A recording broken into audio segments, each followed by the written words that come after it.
The first sign something was deeply wrong came from an old forum archive I found buried in the Wayback Machine.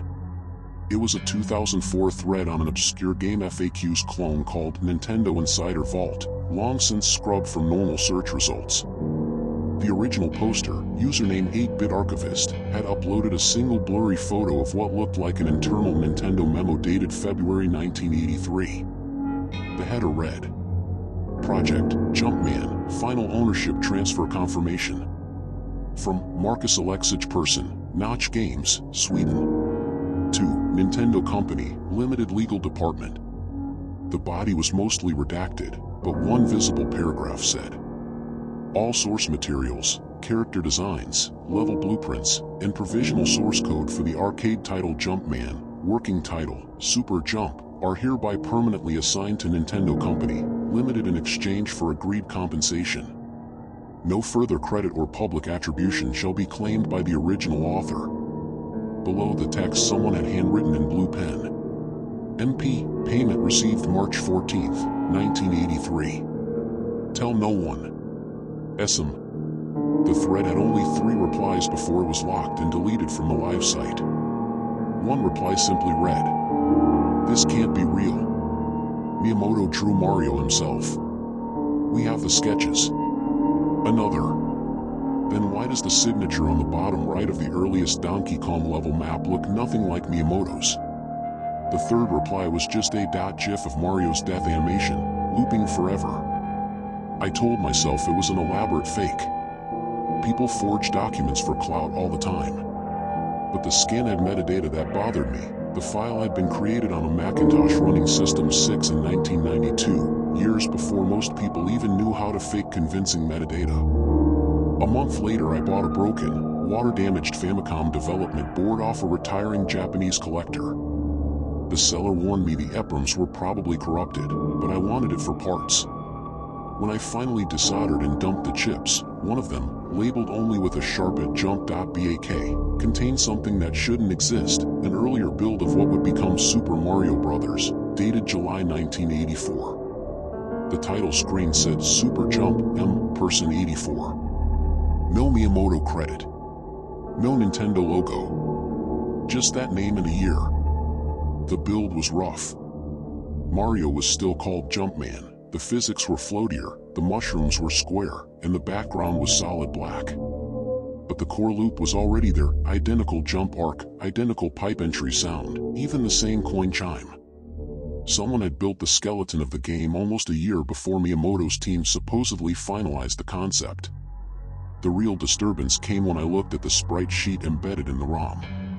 Every 8x8 tile that would later become Mario's iconic face had a tiny, almost invisible initial in the bottom right pixel cluster, MP.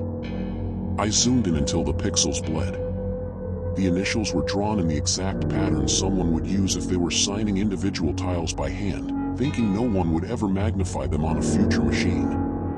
I started cross-referencing release dates. Minecraft, formally announced 2009, but PERSSON had been posting incremental versions on forums since 2004. Super Mario Bros., Arcade Jumpman 1981, Home version 1985. 1981 to 2004 is 23 years.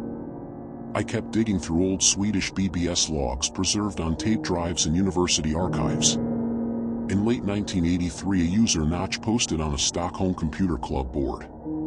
Sold my platformer engine and Little Red Plumber character to a Japanese company today. They're changing the name to something with mushrooms. Kind of funny. At least I can buy a better C64 now. The post had been marked, deleted by moderator request, 3 days later. I stopped sleeping properly after I found the last piece. In 2012, during an E3 interview, Miyamoto was asked about the very first drawing of Mario.